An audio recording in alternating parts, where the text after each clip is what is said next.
All right, welcome back to another episode of More Than Outdoors podcast, the podcast where we talk about the people, places, and passions that drive Maine's outdoor recreation economy. As always, I'm one of your hosts, Austin French, And I'm Sam Andrews. and we have two guests joining us on this episode of the podcast. We are still here in the tent here at Moe's, down in Camp Moe's, hanging out in the Holiday Inn by the Bay. So Patrick, Skye, thank you so much for coming on the podcast. Of course, thanks for having us. Yeah, totally. So what might be helpful for those of us, for those of our audience who maybe don't know who you guys are yet, maybe a quick little intro, like who you are, what you do, where you do it, kind of thing. Does that work for you guys? Cool. Patrick, maybe we kick off things with you. My name is Patrick McKenney. I'm from Newcastle, Maine, so mid-coast. I go to University of Maine, Farmington. I'm in my fourth year. I'm an ORBA major. Outdoor recreation business administration, people that don't know. I grew up in Maine.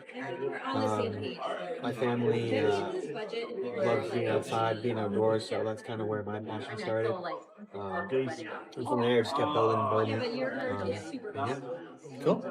Patrick and I actually did a class together. We did. Yes. Forgot about semester. that. Yep. Or not last semester, but the semester before. That's right. Yep. It was interesting. Yeah. It was. Yeah. And then Scott? So I grew up in Gardner, Maine, so it was central Maine. And I'm also a senior at the University of Maine at Farmington in the ORBA program. And I'm also doing the Alpine Operations Certificate. And very similar to Patrick, like growing up in the outdoors, and the mountains always had a huge role. I loved swimming in the rivers and the lakes and everything. And just being outside has always been a staple of my life.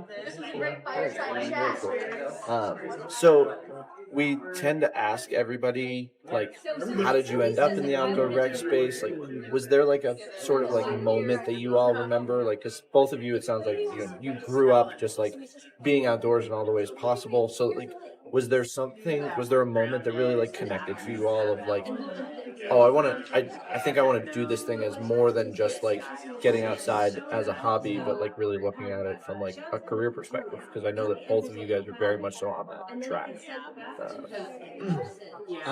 So my freshman year, I actually didn't start. I went to Franklin Pierce. I was an environmental science major.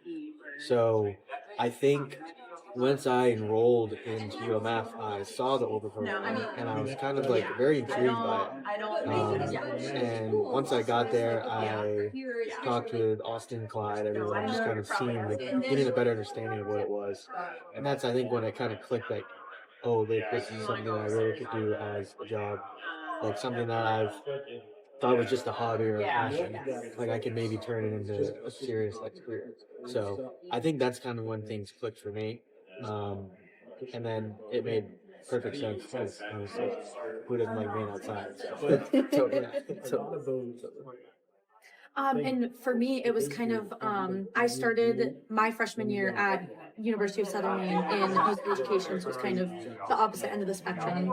And I wasn't loving it. It was a little bit too intense of a program for me. And when I was kind of looking at reevaluating where I was at, the outdoors was kind of where I always found my peace and where I always felt like I could come back to center. And I was looking through different programs and everything like that, and when the ORBA program came up at UMF, it was kind of like a light bulb moment, and I can remember the day that I decided, like, hey, I think this is what I want to try, and I was showing my parents and everything, and they said, this is really what we see you super passionate about and loving, and they fully supported me, and I was like, let's just see where it takes me. Very cool. So I know, like, you all are kind of at the conference for a specific reason. Like, I know both of you ended up serving on the student advisory board with Maine Outdoor Brands. So, like, can we peel back the curtain a little bit on that? Because I think it's really important that, like, MOB has shown this level of investment of, like, we want to bring this generation of voices to the table and understand those insights. So, like, could you guys just talk a little bit about that experience of, like, being on that advisory board, what it's been like, all those kinds of things? maybe we start with you this time, Skye. Sure.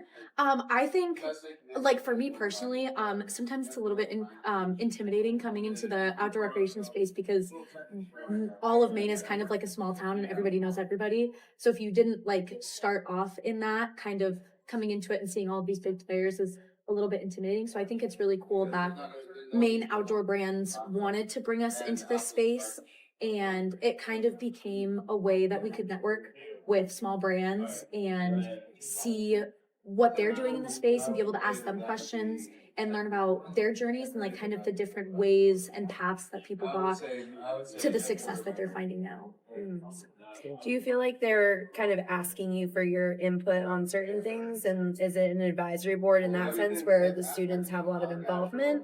Or is it more like you're absorbing all the information that they're passing on to you?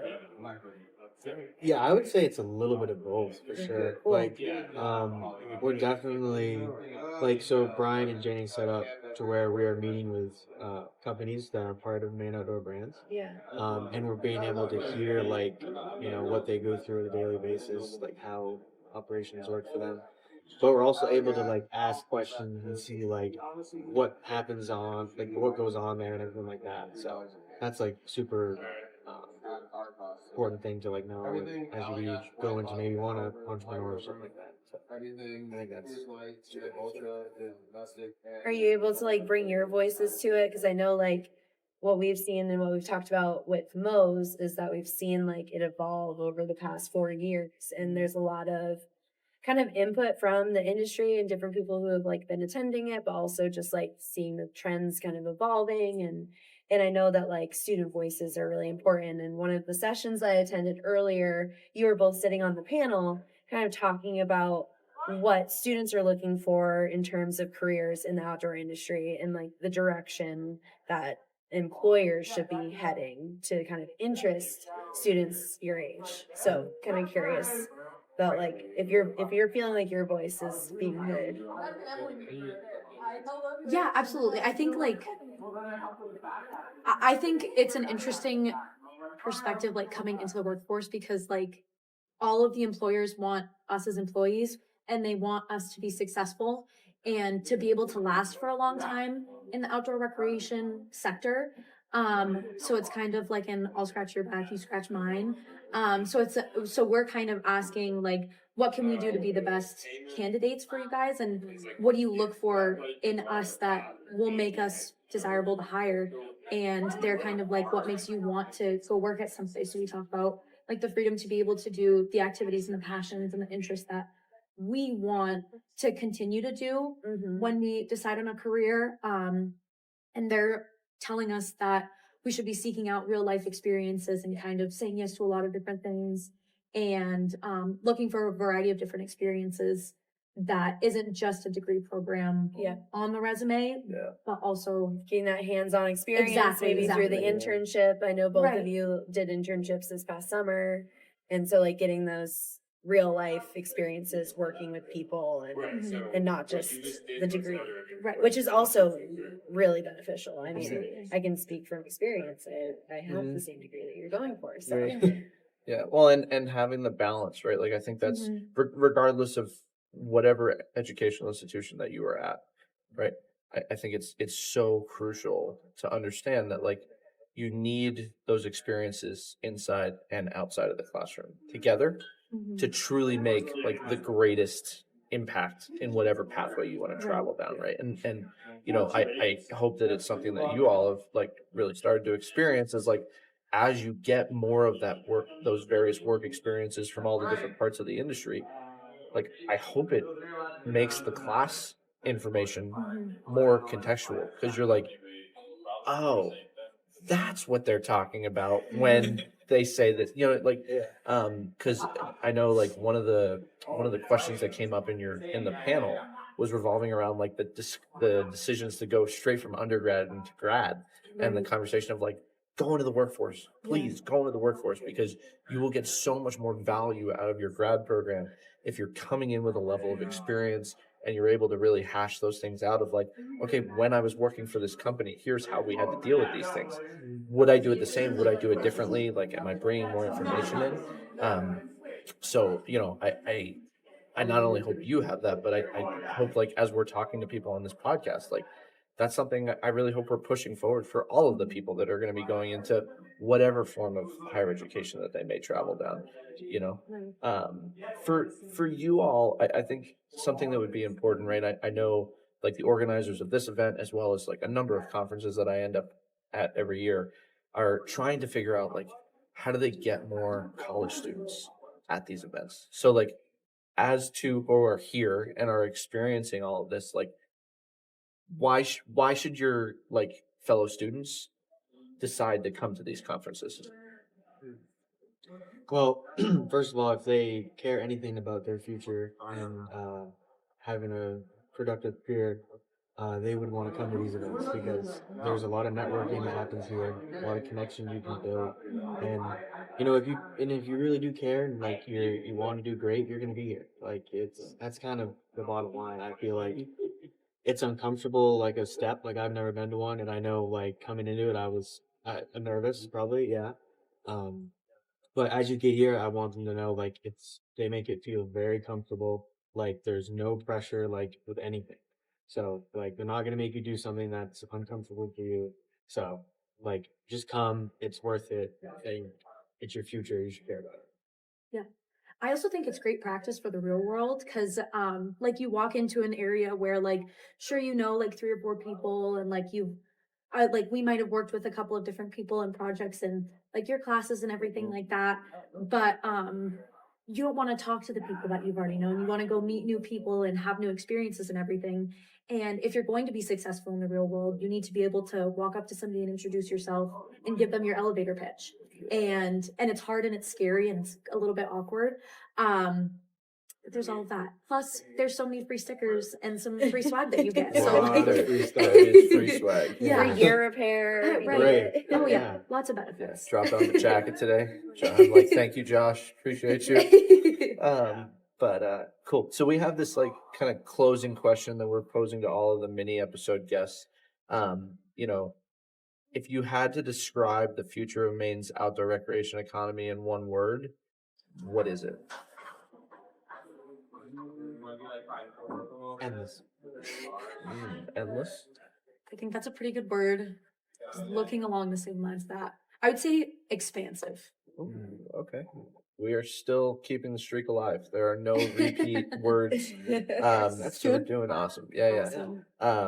But cool. Well, thank you both so much for coming on the podcast and chatting and bringing this kind of different spin and perspective on like what it's like to be at this conference. You guys did a fantastic job on the panel. So nice work. Awesome. Yeah, Thank you. definitely. Thanks for having us. Yeah, Yeah. totally. With that, we should probably get to the next breakout session. So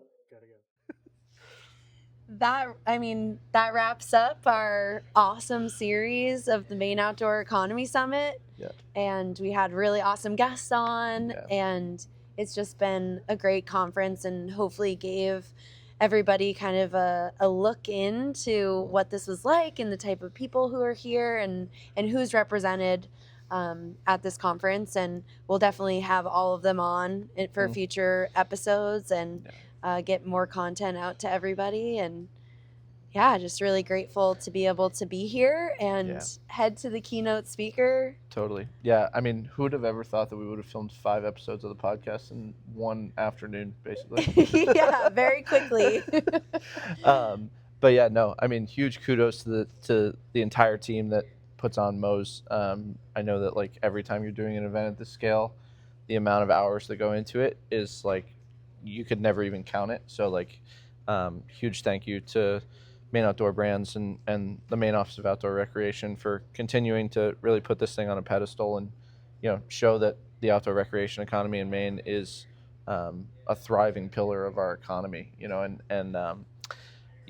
I will just put the shameless plug in that like, if you have not already liked or subscribed or left a comment in one of the videos or sent us a direct message about someone who you really connected with at the conference, whatever the case happens to be, let us hear about it. You know what I mean? Because we just flew through a lot of episodes, and we want to make sure that like we're continuing to get you guys really cool content, and telling the stories around Maine of like what makes this thing so incredible. So, yeah, I mean, that's all I have. My brain is about ready to turn off after all of those episodes in a row. So, yeah, I definitely appreciated being able to kind of get people into this space and get them on the podcast. So, without Mob and more, like it's all the other people that are here and all the other organizations and businesses. So, really grateful to have them represented on our podcast, and we'll keep it coming. So, yeah. all right, thanks for listening, and we'll see you outside. We'll see you outside.